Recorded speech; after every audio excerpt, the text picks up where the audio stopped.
Le soir tombe sur la forêt, et tu montes. Devant toi, les marches d'un temple de pierre s'élèvent vers le ciel, étroites, usées par les pieds de ceux qui sont passés avant toi. La pierre garde encore la chaleur du jour, une tiédeur qui remonte sous tes paumes quand tu t'appuies pour gravir. Tu prends ton temps. Chaque marche te rapproche un peu plus de la cime des arbres, et à mesure que tu montes, la rumeur du sol s'éloigne, le vert profond de la jungle s'ouvre, et le monde s'élargit autour de toi. Tu es à Tikal, une grande cité maya, posée au cœur de la forêt tropicale du Petén, dans la région que l'on appellera bien plus tard le Guatemala. Nous sommes quelque part dans ce que les spécialistes nomment la période classique, ces siècles, entre le 3e et le 9e de notre ère, où les cités mayas des basses terres ont fleuri sous la canopée. Et toi, cette nuit, tu n'es pas un simple visiteur. Tu es un veilleur du ciel. Un prêtre astronome. Celui dont la tâche est de regarder les astres et de comprendre leur danse. Tu atteins le sommet de la pyramide, et tu t'arrêtes pour reprendre ton souffle. L'air entre, tiède et chargé d'odeurs végétales. L'air ressort, sans hâte. Devant toi s'étend une mer de feuillage, une houle sombre et infinie qui ondule jusqu'à l'horizon. Et ça et là, perçant cette mer verte, d'autres sommets de pierre émergent. Les toits peignent des autres temples de la cité, ces crêtes ajourées qui couronnent les pyramides et que les bâtisseurs ont dressées vers le ciel. On dirait des îles de roches flottant au-dessus d'un océan de forêt. En contrebas, dans la cité qui s'enfonce dans l'ombre, quelques fumées montent encore, droites dans l'air sans vent. Ce sont les feux du soir, les foyers où l'on a cuit les galettes de maïs, où l'on a fait chauffer l'eau. Une odeur de bois brûlé monte parfois jusqu'à toi, mêlée à celle, plus verte et plus humide, de la forêt. Tu entends, lointaine, atténuée par la distance et par le feuillage, les dernières rumeurs de la vie d'en bas. Un appel, le pleur bref d'un enfant qu'on apaise, le choc d'un objet posé, un rire qui s'éteint. Puis, l'un après l'autre, ces bruits humains se taisent, les feux baissent, et la cité se rend au sommeil. Bientôt il ne reste plus, en bas, que le noir, et en haut, que le ciel. La frontière entre le monde des hommes endormis et le monde des astres éveillés, c'est toi qui la tiens, posté sur ta tour de pierre, entre les deux. Tu t'installes là-haut, sur la plateforme du temple, dos contre la pierre encore tiède. Le ciel, au-dessus de toi, perd peu à peu sa couleur. Le bleu s'épaissit, vire au violet, puis à l'encre. Et déjà, à l'ouest, là où le soleil vient de disparaître, un point de lumière brille, plus vif que tout le reste, posé juste au-dessus de l'horizon comme une braise blanche. Tu la connais bien, celle-là. C'est elle que tu es venu veiller. Il faut que tu comprennes ce qu'elle représente pour toi et pour les tiens. Cet astre brillant du soir, cette lumière qui suit le soleil dans son coucher, c'est la planète que nous nommons aujourd'hui Vénus. Pour les astronomes de ta cité, elle n'est pas un simple point dans le ciel. Elle est l'un des corps les plus surveillés, les plus calculés, les plus respectés de toute la voûte céleste. Tu l'observes parce que sa marche, sa façon d'apparaître et de disparaître, obéit à un rythme que tes prédécesseurs ont mis des générations à percer. Tu la regardes descendre vers l'horizon, et tu sais qu'elle ne restera pas. Cet astre a une habitude étrange. Pendant des semaines, des mois, il brille le soir, juste après le coucher du soleil, et il devient un peu plus bas chaque jour. Puis, un soir, il disparaît. Il s'efface dans la lueur du couchant et ne revient plus. Quelques jours passent, le ciel reste vide de lui. Et puis, un matin, avant l'aube, il ressurgit, mais de l'autre côté du ciel, à l'est cette fois, annonçant le lever du soleil au lieu d'accompagner son coucher. Cette danse, ce passage de l'astre du soir à l'astre du matin, puis de nouveau à l'astre du soir, tes ancêtres l'ont mesuré avec une patience que tu admires. Ils ont compté les jours. Ils ont noté chaque apparition, chaque disparition, sur des cycles entiers. Et ils ont découvert que la totalité de cette ronde, le temps qu'il faut à Vénus pour revenir exactement au même point de son manège par rapport au Soleil, dure environ 584 jours. Un peu plus d'un an et demi de tes jours. Tu trouves cela vertigineux. Que des hommes, armés de leurs seuls yeux, de leur mémoire et de bâtons plantés dans le sol pour marquer les directions, aient pu débusquer un rythme aussi long, aussi régulier, caché dans le va-et-vient d'un point lumineux. Il a fallu observer pendant des décennies. Transmettre les chiffres de veilleur en veilleur. Corriger, affiner, recommencer. Et toi, ce soir, tu es le dernier maillon de cette chaîne de regard. Tu hérites de leur patience. Tu n'es pas seul, d'ailleurs, sur cette plateforme. Un peu en retrait, dans l'ombre, un apprenti se tient assis, les genoux remontés contre la poitrine, les yeux grands ouverts sur le ciel. C'est un enfant encore, ou presque, confié à ta charge pour qu'il apprenne ce que tu sais. Il ne dit rien, il regarde, il écoute, il imite tes gestes. Tu te revois, à son âge, frissonnant d'émotion la première fois qu'on t'a laissé monter veiller. Tu lui désignes l'astre brillant, à l'ouest, d'un mouvement du menton, et il hoche la tête, grave, conscient de l'importance de l'instant. C'est ainsi que le savoir se transmet ici. Non pas dans des livres seulement, mais d'œil à œil, de veille en veille, d'une génération à la suivante, sous le même ciel. Et il faut que tu lui montres, à cet enfant, comment on observe vraiment. Car veiller le ciel n'est pas simplement le regarder. C'est repérer des directions, des points fixes sur l'horizon, et noter quand tel astre passe au-dessus de tels repères. Devant toi, sur la plateforme, 2 bâtons sont plantés, alignés selon une direction que tes prédécesseurs ont fixée. En posant ton œil derrière l'un et en visant l'autre, tu obtiens une ligne précise, tendue vers un point de l'horizon, et tu peux dire si l'astre se lève à droite ou à gauche de cette ligne, et de combien. Au sol, des marques, des pierres posées, indiquent d'autres directions importantes. La plateforme entière est un instrument, et ton corps immobile, l'œil collé à la visée, en est l'aiguille vivante. L'astre touche presque la cime des arbres, à l'ouest. Tu le suis du regard tandis qu'il s'enfonce dans la brume du soir. Et tu penses à tout ce que ce mouvement signifie pour ta cité. Car ici, le ciel n'est pas séparé de la vie des hommes. Les apparitions de cet astre brillant sont liées, dans la pensée des tiens, à des moments importants, des décisions, des cérémonies, parfois le choix des dates pour les grandes entreprises. Le ciel donne le tempo, et les hommes l'écoutent. Tu fais partie de ceux qui traduisent ce tempo. Il faut que tu comprennes à quel point cet astre porte un double visage dans l'esprit des tiens. Le soir, quand il accompagne le soleil dans sa descente, il a un aspect. Le matin, quand il précède son lever, il en a un autre. La même lumière, et pourtant 2 rôles, comme un personnage qui changerait de masque selon le moment.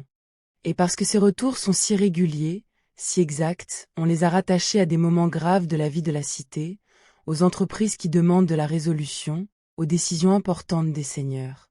Le savoir que tu détiens n'est donc pas une simple curiosité d'observateur. Il a un poids dans le monde des hommes. Quand on veut choisir le bon jour pour une grande affaire, on vient consulter ceux qui, comme toi, savent où en est l'astre dans sa ronde. Tu portes cette responsabilité avec gravité, et tu sais combien il importe de ne pas te tromper dans tes comptes. Le dernier éclat de l'astre disparaît derrière les arbres. Le ciel, désormais, t'appartient tout entier. Et quel ciel! Loin de toute lumière artificielle, loin de tout ce qui pourra un jour ternir la nuit, la voûte au-dessus de Tikal se révèle dans une profusion que peu d'êtres humains, dans les siècles à venir, pourront encore contempler. Des milliers d'étoiles. Une poussière scintillante répandue d'un horizon à l'autre. Et cette bande pâle, laiteuse, cette rivière de lumière diffuse qui traverse le ciel de part en part, ce grand chemin blanc que tu observes chaque nuit claire. Tu le connais, ce chemin. Tu sais qu'il occupe une place particulière dans la manière dont les tiens se représentent le monde. Cette traînée lumineuse, ce sentier d'étoiles, ils y voient une route, un axe, quelque chose qui relie les domaines du ciel. Tu lèves les yeux vers lui, vers cette écharpe pâle qui se déploie au-dessus de la cité, et tu sens, sans avoir besoin de mots, à quel point le ciel et la terre te semblent, ici, 2 moitiés d'une même chose. La nuit s'installe pour de bon. La chaleur du jour ne s'en va pas vraiment. Elle se fait moite, enveloppante, une tiédeur humide qui colle à ta peau et porte les parfums de la forêt. Et la forêt, justement, commence à parler. D'abord, c'est un grondement lointain. Un son grave, roulant, qui semble monter des profondeurs du feuillage, presque comme un tonnerre qui ne finirait pas. Tu sais ce que c'est. Les singes hurleurs. Quelque part sous la canopée, des troupes entières se répondent dans l'obscurité, et leurs cris portent sur des distances que tu peines à imaginer. Ce grondement, qui effraierait un étranger, te rassure, toi. Il fait partie de la nuit.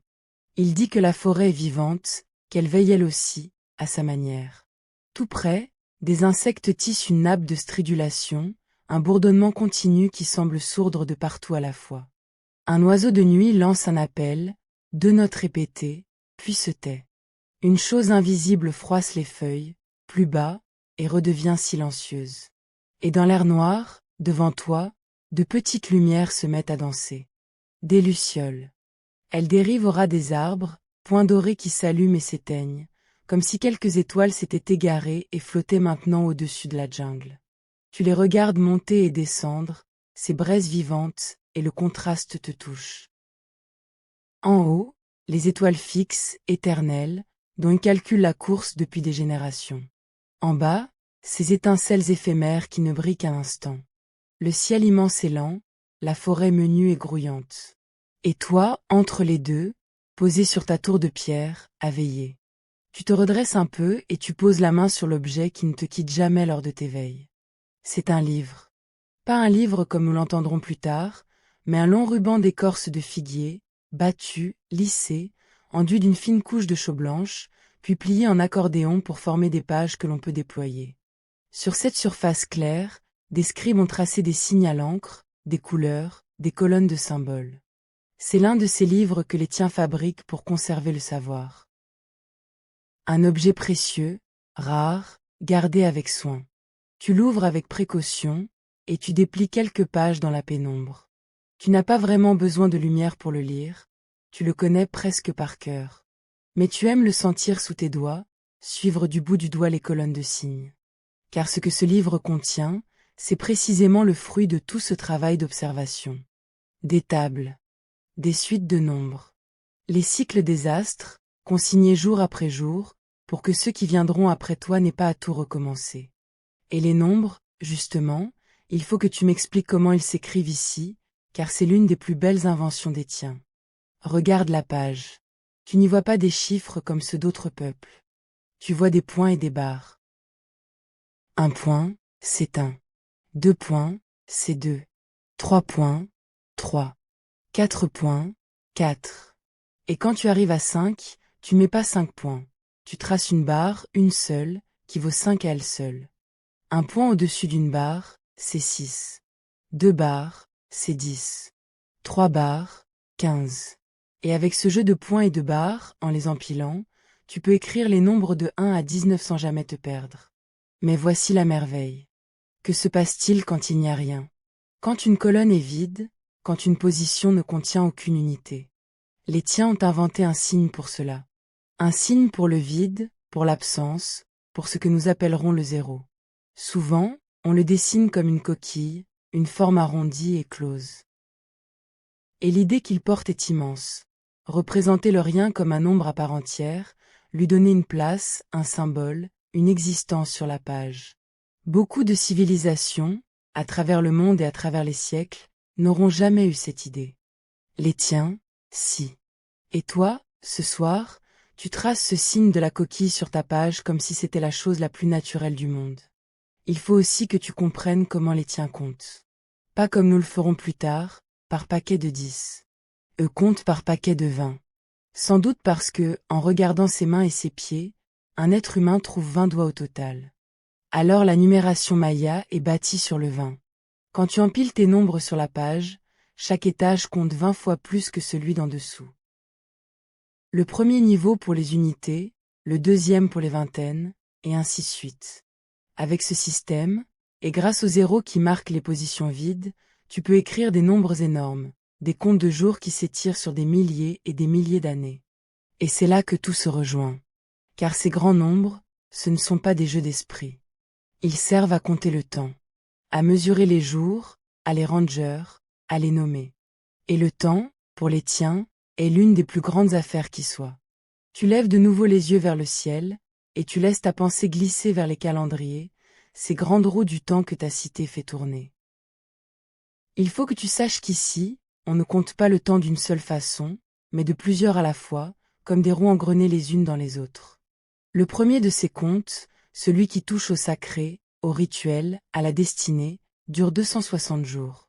C'est un cycle particulier, fait de l'entrelacement de 20 noms de jours et de 13 nombres. Chaque jour porte ainsi un nom et un nombre, et la combinaison ne se répète qu'au bout de 260 jours. Pour les tiens, ce cycle est lourd de sens. On y lit des présages, on y choisit des dates favorables, on y rattache le destin de ceux qui naissent. C'est le calendrier de l'âme et des dieux. Le deuxième compte suit le soleil. Il dure 365 jours, comme l'année que tu connais, celle des saisons, des pluies et des récoltes.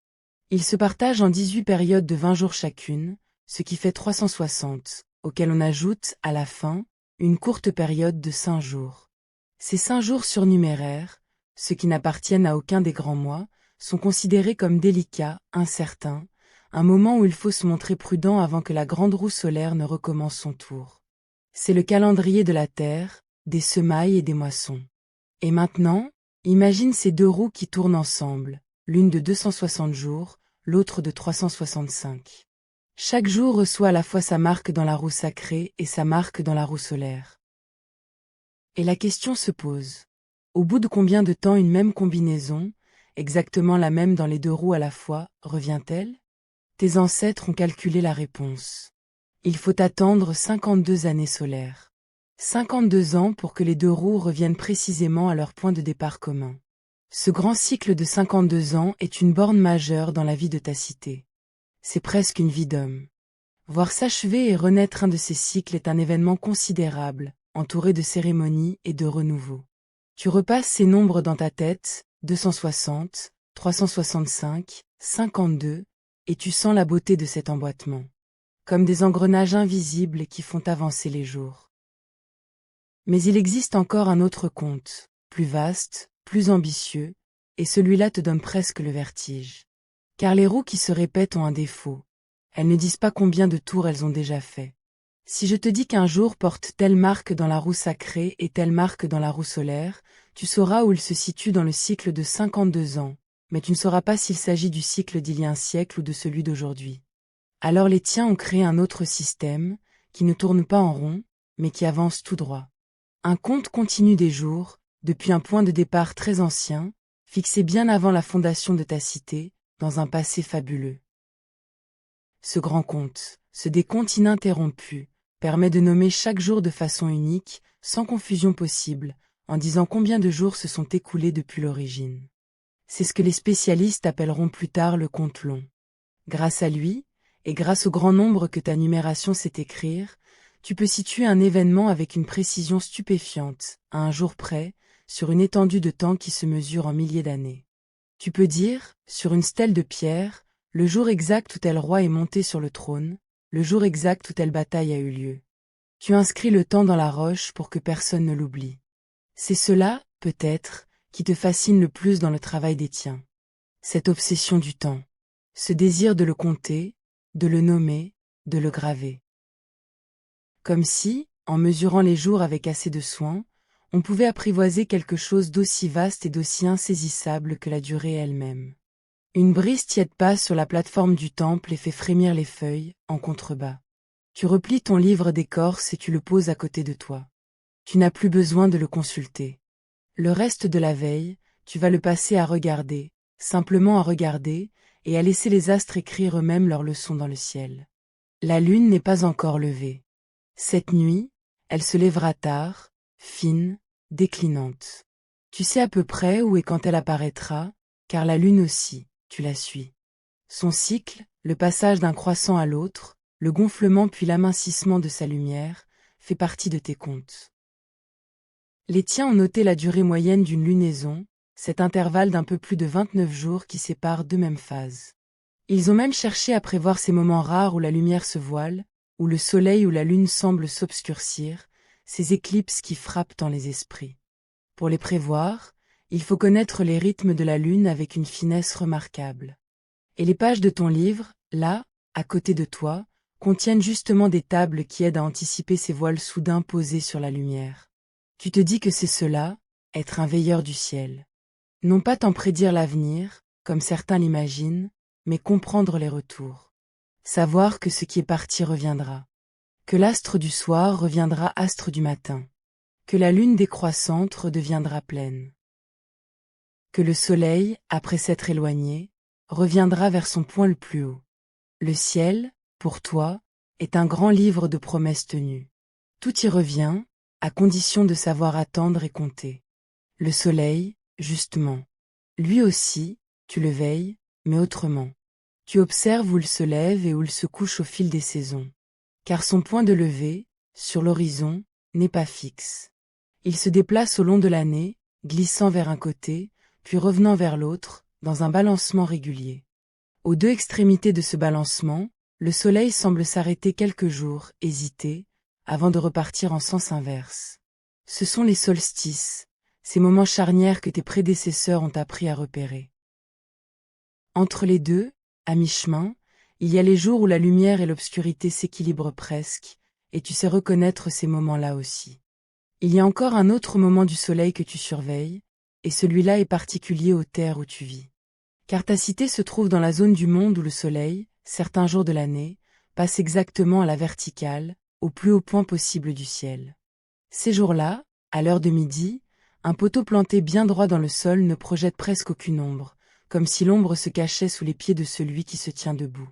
Ce passage du soleil au sommet du ciel revient 2 fois dans l'année, et il marque, pour les tiens, des moments d'importance, liés au retour des pluies et au rythme des semailles. Tu sais le repérer, ce jour où l'ombre s'efface à midi, et il fait partie des repères qui scandent ton année d'observateur. Et tout ce travail sur le soleil n'est pas séparé de la terre et de ses besoins. Car la grande affaire des hommes, en bas, c'est la pluie. Dans cette forêt, l'année se partage entre une saison sèche et une saison des pluies, et le moment où l'eau revient décide du sort des récoltes. Connaître la marche du soleil, savoir à quel point de son balancement il se trouve, c'est aussi savoir où l'on en est dans le cycle des saisons, quand préparer les champs, quand semer le maïs, quand espérer les premières averses. Ton savoir du ciel sert ainsi le pain quotidien de la cité. Le regard que tu lèves vers les astres redescend, en fin de compte, jusque dans le sillon où germera le grain. Pour suivre ce balancement du soleil, les bâtisseurs de ta cité ont parfois pensé les édifices en fonction du ciel. Certains alignements, certaines orientations de bâtiments ou de places semblent dialoguer avec les directions du lever ou du coucher de l'astre à des dates marquantes de l'année. Les spécialistes étudieront longtemps ces correspondances, prudemment, car la forêt et le temps ont brouillé bien des pistes. Mais l'idée demeure, et elle te paraît juste. On a voulu que la pierre réponde au ciel, que la cité soit, à sa manière, un instrument tourné vers les astres. Tu poses la main sur la pierre tiède sous toi, et tu penses à ceux qui ont dressé ce temple. À l'effort démesuré qu'il a fallu. Pas de bête de trait pour traîner les charges, pas d'outil de métal pour tailler la roche. Tout à la force des bras, des cordes, des leviers, du calcaire travaillé avec des outils de pierre. Des générations d'hommes ont empilé ces blocs, élevé ces marches, dressé ces toits peignes vers le ciel. Et ils l'ont fait, en partie, pour des raisons que tu sers cette nuit, pour s'approcher des astres, pour offrir aux veilleurs une plateforme au-dessus des arbres, pour graver le temps dans quelque chose qui durerait plus longtemps que les hommes. Tu laisses ton regard descendre vers la cité, en contrebas, à peine devinable dans l'obscurité. Tu sais ce qui s'étend là, sous le couvert de la nuit. De vastes places d'allées. Des palais aux nombreuses pièces où vivent les nobles et les seigneurs. Des terrains aménagés pour le jeu de balle, ce jeu rituel où une lourde balle de caoutchouc rebondit entre les hanches des joueurs, jeu qui mêle le sport, la cérémonie et le mythe d'une façon que tu connais bien. Et partout, dressées sur les places, les stèles. Ces grandes dalles de pierre debout, gravées de portraits de souverains et de longues inscriptions qui comptent leur règne et inscrivent leur date dans le compte long. Ces stèles racontent une histoire que tu connais en partie. Celle des dynasties qui se sont succédées sur le trône de ta cité, des seigneurs qui ont régné, guerroyé, bâti. Car ta cité n'est pas seule au monde. Loin sous la canopée, à des journées de marche, d'autres grandes cités se dressent, chacune avec ses temples, ses places, ses propres seigneurs. Et entre ces cités-États, les relations sont faites d'alliances et de rivalités, d'échanges et parfois d'affrontements. On se dispute le prestige, l'influence, le contrôle des routes et des terres. Les souverains font graver sur la pierre leurs victoires et les dates de leurs hauts faits, pour que la mémoire en demeure aussi longtemps que la roche. Tu sais que ton travail de veilleur n'est pas étranger à tout cela. Le choix des moments, la lecture du ciel, tout cela accompagne les décisions des puissants. Mais cette nuit, du haut de ton temple, les querelles des hommes te semblent bien petites sous l'immensité tranquille des étoiles. Au-delà de la cité, invisible mais bien présente, il y a la forêt, et dans les clairières gagnées sur elle, les champs. Car une cité comme la tienne ne tient debout que parce que des milliers de mains cultivent la terre. Et la culture qui nourrit tout ce monde, c'est le maïs. Le maïs avant tout. On le sème dans des parcelles ouvertes dans la forêt, ces champs que l'on défriche, que l'on cultive quelques années, puis que l'on laisse se reposer. Autour du maïs poussent les haricots qui grimpent le long des tiges et les courges qui couvrent le sol. Trois plantes qui s'entraident, une vieille alliance agricole d'une grande sagesse.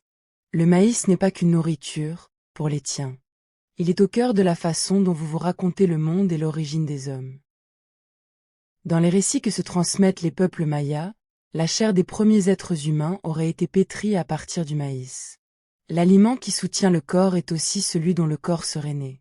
Tu trouves cela beau, cette continuité entre ce qui te nourrit et ce dont tu serais fait. Le champ, l'épi, le grain et l'homme, tous noués dans une même histoire. Et il n'y a pas que le maïs, en bas, dans cette cité endormie. Tu songes au grand marché qui s'animera dès le matin, quand les premières lueurs auront chassé la brume. On y échangera mille choses, car ta cité est un nœud sur de longues routes commerçantes qui traversent la forêt et relient les régions les plus diverses. On y verra des plumes éclatantes d'oiseaux de la jungle, ces longues plumes vertes si recherchées pour parer les coiffes des seigneurs. On y verra des pierres vertes, ce jade que les tiens chérissent plus que toute autre matière, plus que l'or même, et qu'ils travaillent en perles, en plaques, en parures pour les puissants. On y verra des fèves de cacao, ces graines amères dont on tire une boisson réservée aux grandes occasions, et qui servent aussi de monnaie, si précieuses qu'on les compte une à une. Du sel venu des côtes lointaines, des coquillages, des étoffes de coton, de l'obsidienne noire et tranchante venue des hautes terres volcaniques. Tout cela converge vers ta cité, portée à dos d'homme le long des sentiers, car il n'y a ni bête de somme ni roue pour rouler les charges. Chaque chose que tu vois voyager sur des épaules humaines. Tu penses au jeu de balle, aussi, à ce terrain encaissé entre ces murs inclinés, où se déroule un jeu qui n'est jamais tout à fait un simple divertissement.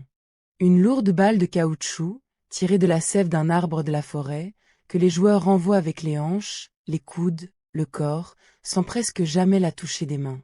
Ce jeu rejoue, dans la pensée des tiens, des affrontements anciens, des récits où des héros défient les puissances de l'au-delà sur un terrain semblable. Le mouvement de la balle qui rebondit, qui monte et qui retombe, certains y ont vu un écho du mouvement des astres dans le ciel, une partie cosmique jouée par des hommes. Le sport, le rite et le mythe s'y rejoignent, et le terrain devient, à sa manière, un autre lieu où la terre et le ciel se répondent. Tu repenses à tout cela, au maïs des champs, aux joueurs de balle, aux scribes penchés sur leurs livres d'écorce, aux maçons qui dressent les temples, et tu mesures combien tu es un fil parmi des milliers dans la trame de cette cité vivante. Chacun a sa tâche. Toi, ta tâche est ici, en haut, dans le noir, les yeux levés. Le temps passe, sur la plateforme du temple. Tu ne le mesures pas en heures, comme nous le ferons plus tard, mais à la rotation lente du ciel au-dessus de toi. Les étoiles glissent. Celles qui étaient à l'est, en début de nuit, ont grimpé vers le sommet du ciel. D'autres, que tu n'avais pas vues, sont apparues au-dessus de l'horizon oriental. La grande roue céleste tourne, imperturbable, et tu la regardes tourner, et c'est presque une berceuse, ce mouvement si lent que l'œil ne le saisit pas et que pourtant rien n'arrête. Tu remarques certaines étoiles que tu suis particulièrement, des groupes que tu sais reconnaître et qui te servent de repère au fil des saisons. Quand tel amas apparaît à tel endroit à telle heure de la nuit, tu sais où en est l'année. Le ciel est ton horloge et ton calendrier à la fois. Tu n'as pas besoin d'autre chose. Il suffit de connaître les figures, de les avoir gravées dans ta mémoire, et le firmament te dit le moment où tu te trouves dans la grande ronde des jours. Quelque part, loin sous la canopée, un cri rauque déchire un instant la nuit, puis se tait. C'est peut-être un grand félin, un de ces fauves tachetés qui règnent sur la forêt et que les tiens entourent de respect et de crainte, l'animal des seigneurs et des puissances de l'ombre. Tu ne le vois pas, tu ne le verras pas, il appartient au monde noir d'en bas, au sol que tu domines. Mais sa voix, montée jusqu'à toi, te rappelle que la forêt est un royaume vivant, peuplé d'êtres qui chassent et veillent pendant que les hommes dorment. Un oiseau de nuit, quelque part, lance son appel doux et grave, deux notes rondes répétées, presque une question posée à l'obscurité. Et la nuit, sans répondre, poursuit sa lente rotation au-dessus de toi. Une chauve-souris file devant toi, silhouette véloce et muette, et disparaît. Dans la forêt, les singes hurleurs se sont tus pour un temps, et c'est maintenant le chœur des insectes qui domine, cette nappe sonore continue, montante et descendante, qui semble être la respiration même de la jungle. Une goutte d'humidité perle sur la pierre. La nuit est à son cœur, à son point le plus profond, ce creux des heures où le monde semble suspendu et où il n'y a plus que toi, le ciel, et le souffle tiède de la forêt. Dans ce creux de la nuit, une paix étrange te gagne. Tu n'as plus rien à faire pour l'instant qu'à être là, présent, attentif. L'apprenti, à côté de toi, s'est assoupi à demi, la tête inclinée, vaincu par la tiédeur et par l'heure. Tu ne le réveilles pas. Qu'il dorme un peu, le ciel sera encore là à son réveil. Tu restes seul à veiller, et cette solitude ne te pèse pas. Au contraire, elle te semble juste. Combien d'hommes, à cette heure, sont éveillés dans toute la cité? Quelques gardiens, peut-être. Quelques mères auprès d'un enfant. Et toi, tout en haut, plus proche des étoiles que quiconque. Tu te sens à la fois infime et relié à tout, un point minuscule de conscience posé sur une tour de pierre, sous une voûte qui te dépasse de toutes parts. Tu laisses ton regard errer d'une étoile à l'autre, sans plus chercher à compter, sans plus rien mesurer. Juste contempler.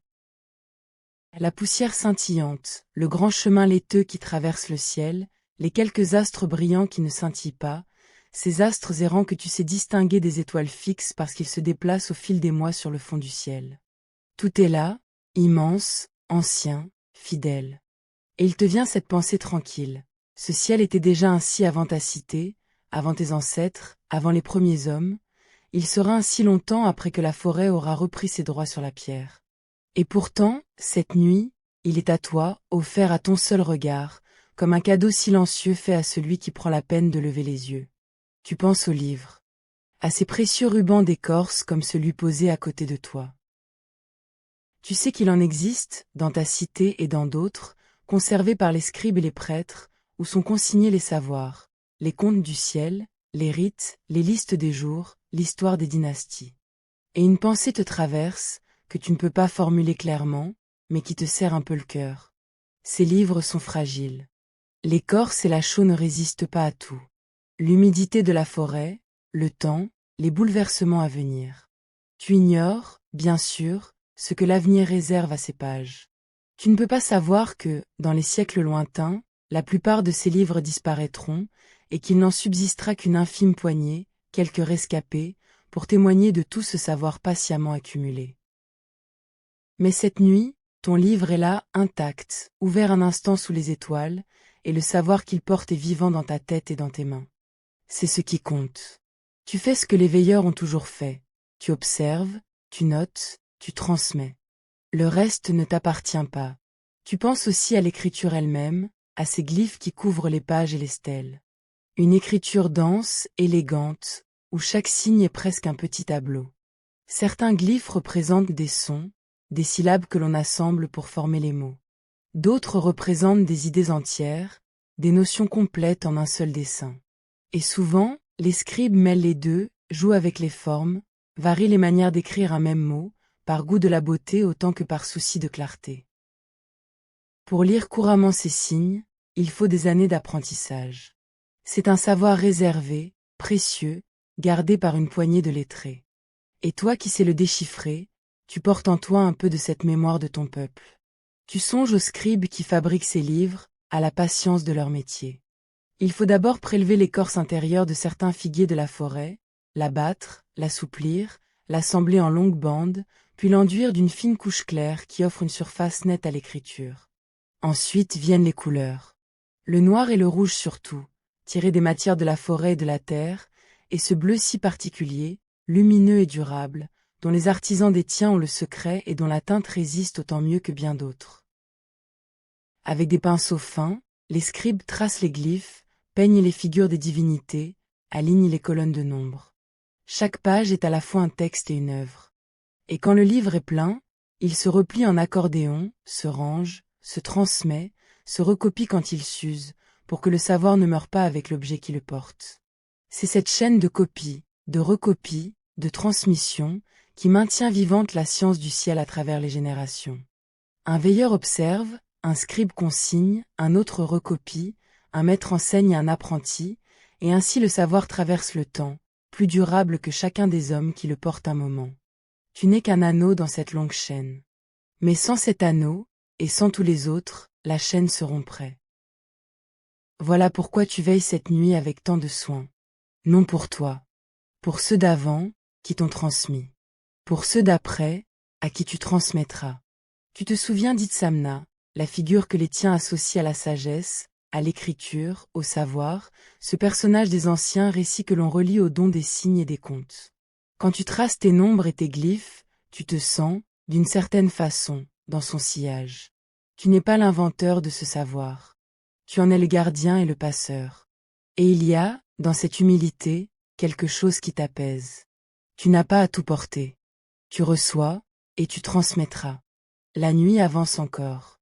Et voici qu'à l'est, au ras de l'horizon, une faible lueur apparaît, blanchâtre, derrière la dentelle noire des arbres. C'est la lune, enfin, qui se lève, mince et déclinante, un croissant ténu posé sur la forêt. Sa lumière pâle se répand sur la mer des feuillages et fait luire faiblement les toits peignes des autres temples qui émergent de la canopée. Le paysage, qui n'était qu'une masse sombre, retrouve un peu de relief sous cette clarté discrète. Tu regardes la lune monter, et tu calcules d'instinct où elle en est dans son cycle, combien de jours encore avant qu'elle ne disparaisse tout à fait, puis ne renaisse de l'autre côté. C'est presque la fin de ta veille. Le ciel, à l'est, commence à changer. Ce n'est pas encore la lumière, mais c'est l'annonce de la lumière.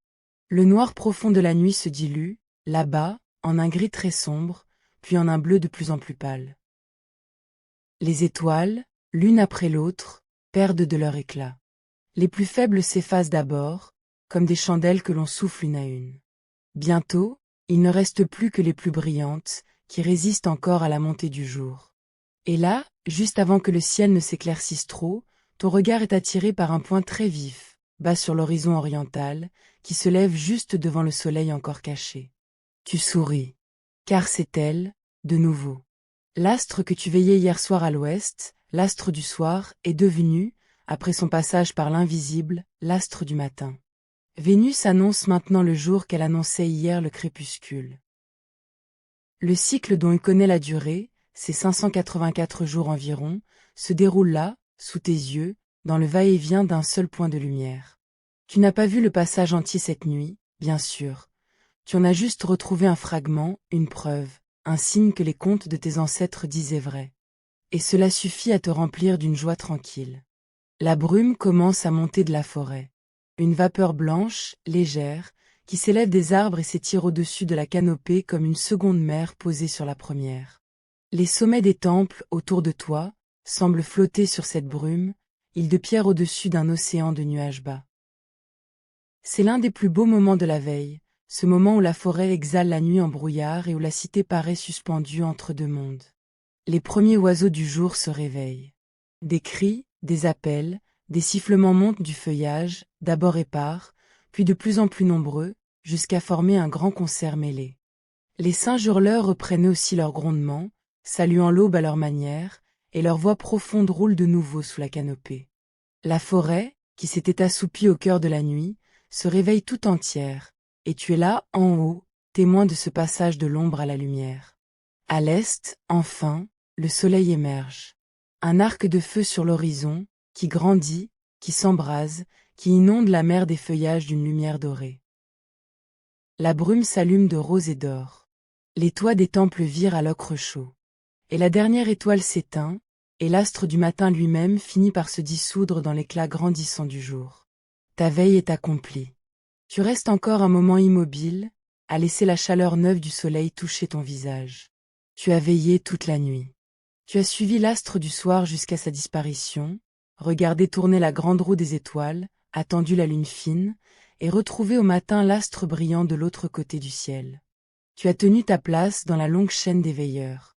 Et maintenant, alors que le jour se lève sur Tikal, laisse ton esprit revenir sans hâte sur tout ce que cette nuit t'a offert. Tu as gravi un temple de pierre qui perçait la forêt, et tu t'es assis au-dessus de la mer des arbres pour veiller le ciel. Tu as compris pourquoi l'astre brillant du soir tient une place si grande dans le cœur des tiens, et tu as touché du regard le rythme patient de son cycle, ce manège de près de 580 jours que tes ancêtres ont débusqué à force d'attention. Tu as tenu entre tes mains un livre d'écorce, déplié ses pages, suivi des colonnes de points et de barres, et tracé le signe de la coquille qui dit le vide, ce zéro que peu de peuples auront su imaginer. Tu as fait tourner dans ta tête les grandes roues du temps, la roue sacrée de 260 jours, la roue solaire de 365, leur emboîtement sur 52 ans, et le grand compte qui avance tout droit pour nommer chaque jour depuis une origine très lointaine. Et tu as veillé la lune et son cycle, songé au voile soudain des éclipses, suivi le balancement du soleil entre ses extrémités de l'année, et pensé aux bâtisseurs qui ont tourné la pierre vers le ciel. Tu as embrassé du regard la cité endormie, ses places, ses palais, son terrain de jeu de balles, ses stèles gravées, et au-delà, les champs de maïs nourriciers ouverts dans la forêt. Et il y a, dans tout cela, une leçon qui te dépasse et qui t'apaise à la fois. Le ciel que tu as veillé cette nuit est le même ciel que veilleront, bien après toi, d'innombrables regards humains. Les mêmes astres, les mêmes retours, le même balancement du soleil et la même ronde de l'astre brillant. Les hommes inventeront d'autres instruments, d'autres nombres, d'autres mots pour dire les mêmes lumières. Mais le geste, lui, ne changera pas. Lever les yeux dans la nuit, chercher à comprendre, compter les retours, et trouver dans la régularité du ciel une consolation contre le désordre du monde. Tu fais partie de cette longue famille de veilleurs, par-delà les siècles, par-delà les langues. Ce ciel vous relie tous. Le soleil monte, et il est temps pour toi de quitter ta plateforme. Mais avant cela, tu t'accordes un dernier instant de repos, là-haut, dans la lumière neuve. Tu n'as plus rien à compter, plus rien à guetter. La nuit a tenu ses promesses. Les astres sont revenus, comme toujours. Et toi, après cette longue veille, tu sens enfin la fatigue heureuse de celui qui a bien accompli sa tâche descendre sur tes épaules, tiède et bienvenue. Que ton corps se laisse aller contre la pierre chaude. Que ton souffle se fasse ample et tranquille, l'air qui entre, l'air qui ressort, au rythme de la forêt qui s'éveille en contrebas.